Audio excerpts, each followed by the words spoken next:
The wind in the Sahel does not simply move the dust, it carries stories. Stories of men who stand guard while an entire nation sleeps.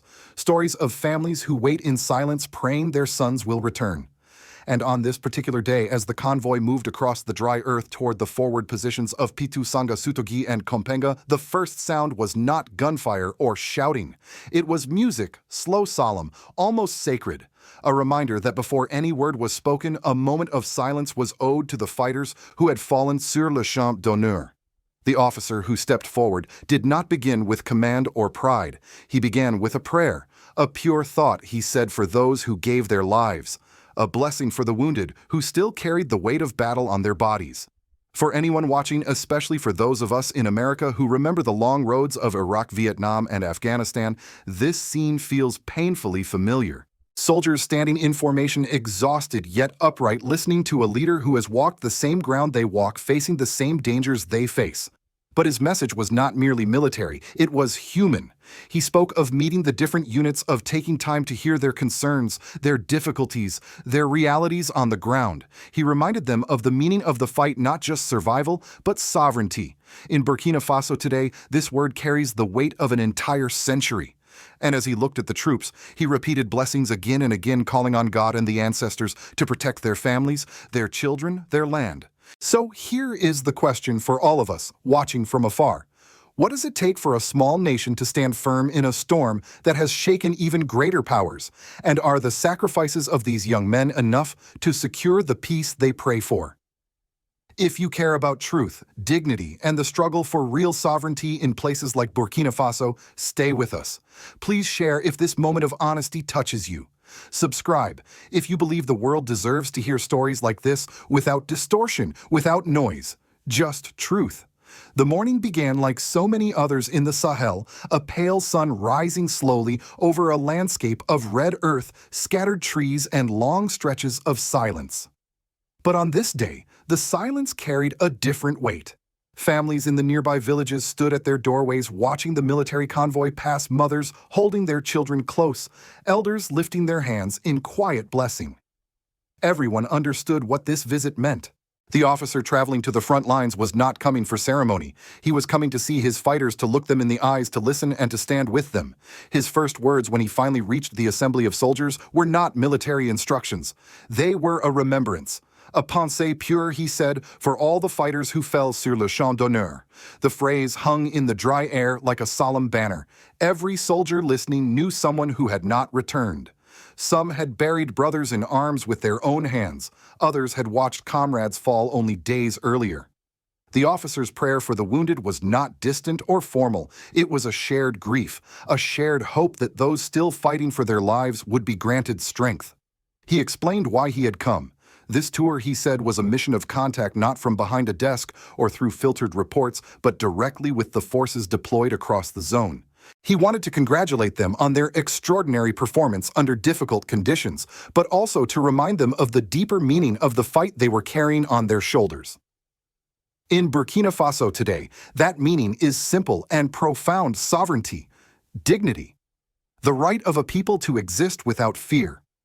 From there, the journey took him across 4 detachments: Pitou, Sanga, Sutogi, and Kompenga, each one a different struggle, a different rhythm of danger. The road to Pitou was rough, carved through patches of scrubland and narrow paths where fighters often had to move on foot. In Sanga, young soldiers stood watch from elevated posts, scanning the horizon for movement. Sutogi carried memories of recent attacks. Its fighters hardened their uniforms, still marked by dust from the last encounter.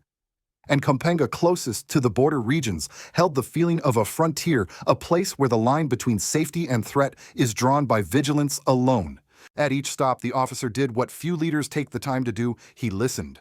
Recueillir les difficultés, he called it, gathering the hardships, allowing the men to speak openly about the terrain, the shortages, the sleepless nights, the unpredictable patterns of enemy movement. Their accounts were neither complaints nor excuses. They were the truth of the battlefield, the raw reality that cannot be captured in official reports. And yet, despite everything he heard, despite the fatigue, the harsh climate, the constant threat, he found something remarkable. The soldiers were motivated, not blindly, not out of fear, but with conviction. Convaincus et engagés, he would later say, convinced of the mission, engaged in the defense of something larger than themselves. It was as if every hardship had carved their purpose more sharply, giving their determination a depth no weapon could match. The officer reminded them of this purpose.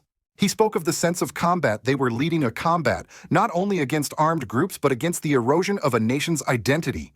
He repeated the idea that nothing rien n'est plus que nous is more important than the unity of those who stand to protect the nation. Every word he spoke carried the blend of spiritual strength and ancestral pride that runs deep through Burkinabè culture. When he invoked God and the ancestors, the soldiers did not hear superstition. They heard home. They heard history. They heard the voices of those who came before them. By the time the convoy prepared to move again, a quiet energy had settled over the detachments, an energy born from being seen, being heard, and being reminded of the sacredness of their mission. The deeper the officer traveled into the operational zone, the more the atmosphere changed. Dust no longer rose merely from the tires of the convoy. Now it rose from the boots of fighters running between posts, from supply vehicles moving under urgency, from the restless ground itself. By the time he gathered the troops together for his final address of the tour, the air crackled with a tension that only those who live under constant threat can truly understand. That was when the emotional center of the visit began to unfold. Standing before the soldiers, the officer spoke not as a superior, but as a man carrying the same burden they carried. His voice lowered, almost trembling with sincerity, as he reminded them once again that they were not just combatants. They were the guardians of the nation's very life. Vous êtes les parents de notre vie, he told them. You are the ones who hold our life in your hands. It was not a metaphor. It was a declaration of truth. Then came the moment that pierced the room with intensity. He recalled a question once posed to the troops, what they desired, what they lacked, what grievances they held. But no one, he said, had spoken of personal wishes or demands. Quel titre, quelle valeur pour se plaindre? What status, what privilege gives a man the right to complain when the nation itself is fighting for survival? In that instant, the soldiers stood a little straighter. This was not the language of politics. It was the language of honor, the language that soldiers across generations instinctively recognize. The high point arrived when he invoked the blessings of God and the ancestors for the third time. Not in the way a speaker repeats a line, but in the way a man reaches for a spiritual anchor when words alone are not enough. Que Dieu et nos ancêtres vous bénissent, he said, his voice rising. May God and our ancestors bless you. The soldiers murmured in response, some touching their chests, others bowing their heads. The repetition had become a kind of liturgy, a rhythm that bound the living with the dead, the present with the past. And yet the officer did not stop there. He spoke of the future, of the hope that l'année prochaine Burkina Faso would find restored unity, restored peace. The longing in his tone reflected the longing in the hearts of the men standing before him. They all wanted the same thing, even if the path to reach it remained steep and unforgiving. Then, almost unexpectedly, he shifted to a testimony that struck the troops deeply. Pointing to one of the commanders at the front, he said he did not know whether the man even slept at home anymore. Je ne sais pas s'il dort à la maison, his voice softened. This was not a complaint. It was admiration, an acknowledgement of relentless sacrifice. The officer described them as true fighters, de vrais lutteurs, men whose courage was measured not just by the battles they fought, but by the hours they gave, the comfort they abandoned, the lives they risked. The reaction among the troops was immediate. Some smiled quietly, others blinked away the sting of emotion. A few tightened their grips on their rifles as if grounding themselves in the reality of the mission. What mattered was that they had been seen not just as numbers or units, but as human beings whose exhaustion, devotion, and courage were recognized. Before he ended, the officer returned once more to prayer. He asked for blessings not only for the soldiers, but for their wives, their children, for vos dames, vos enfants, tout le monde réel. It was a reminder that every act of bravery on the field had a shadow back home, a mother waiting, a wife hoping, a child wondering when his father would return. By the time the final blessing was spoken, the moment had transformed into something beyond a speech. It had become a vow, a shared vow between leader and fighters that whatever comes next, they would face it together, bound by duty, by sacrifice, and by the ancestors watching over them. When the officer concluded his blessings and stepped back among the men, the emotional weight of his words did not linger in the air alone. It rippled outward, touching lives far beyond the front line. In Burkina Faso, every soldier standing in Pitou, Sanga, Sutogi, or Kompenga represents an entire circle of people waiting, praying, and living through the consequences of war. And although the transcript focused on the officer's dialogue with the troops, the implications of these moments reach into homes, marketplaces, schools, and places of worship across the nation.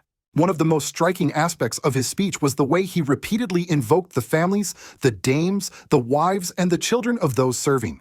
This emphasis revealed a deep truth: the burden of conflict in Burkina Faso is not carried by soldiers alone. It is carried by mothers who sleep lightly listening for news, by wives who wake before dawn to tend to the home and pray for protection, by children who learn early that bravery often means absence. Every blessing the officer offered was in a sense a shield wrapped around these families who endure their own form of sacrifice without uniform or rifle. This constant acknowledgement of the family's role also exposed the social reality of the moment. Communities in Burkina Faso have become extensions of the battlefield, not through violence, but through resilience. When the officer declared that the soldiers were les parents de notre vie, he was also speaking to the civilian population. He reminded them that their safety, their land, their daily ability to carry on life as normal depended on these fighters who stood between them and chaos. Such recognition strengthened the bond between the military and the people, a bond essential for a nation facing existential threats. Politically, the speech also carried undertones that reflected national anxieties. At one point, the officer remarked that the government was facing des théories. Though vague, the implication was familiar to any society under pressure: rumors, misinformation, doubts about leadership, or conflicting narratives that attempt to weaken unity. Instead of addressing these directly, the officer used a different strategy. He anchored the legitimacy of the military effort in spirituality, tradition, and shared identity. By turning to God and the ancestors, he invoked an authority older and stronger than politics, creating a moral foundation that no rumor could easily shake. His focus on sovereignty was equally significant. When he spoke of le combat que nous menons pour la souveraineté, he situated the conflict not just as a security struggle, but as a national rebirth. In many ways, this reframing becomes a political statement. The front line is where Burkina Faso defends not only its borders, but its dignity. And for civilians watching from afar, it becomes easier to accept hardship when it is tied to the larger story of liberation. The officer's praise for the commander who ne dort même pas à la maison also carried political weight. It showcased leadership by example, a trait often demanded but rarely witnessed in environments of crisis. Soldiers hearing this felt pride, civilians hearing this felt reassurance. And the political space felt a subtle pressure: if those on the battlefield can give everything, leaders elsewhere must rise to the same standard. In the end, the officer's visit left behind more than encouragement. It reinforced a national narrative of unity: soldiers protecting families, families supporting soldiers, and ancestors guiding them all. In a nation where each village feels the tremor of conflict, such a narrative becomes a lifeline, binding the civilian and political spheres into a single shared purpose. From an American perspective, especially for those who lived through the Cold War, Vietnam, Iraq, or Afghanistan, the scene unfolding in Burkina Faso carries a familiar emotional and strategic weight. When an officer stands before his troops invoking God, ancestors, and unity, Americans who have watched their own sons and daughters serve overseas recognize the tone immediately. It is the sound of a nation fighting not only an enemy, but fighting for the meaning of its existence. The United States has long understood that counterinsurgency is not won by technology alone. It is won by morale, cohesion, and the relationship between civilians and the soldiers who defend them. In that sense, what happened in Pitou, Sanga, Sutogi, and Kompenga is not just a local event, it is a reminder of something deeply timeless: that the heart of national security rests on those who are willing to stand guard when others cannot. To an older American audience, this mirrors the early days of U.S. involvement in difficult regions where young troops stood in isolated positions far from home, relying on conviction more than equipment. Globally, Burkina Faso's struggle is closely watched not because of its size, but because of what it represents. Many nations, African, Asian, Western, have come to understand that the Sahel is now one of the world's most volatile security corridors.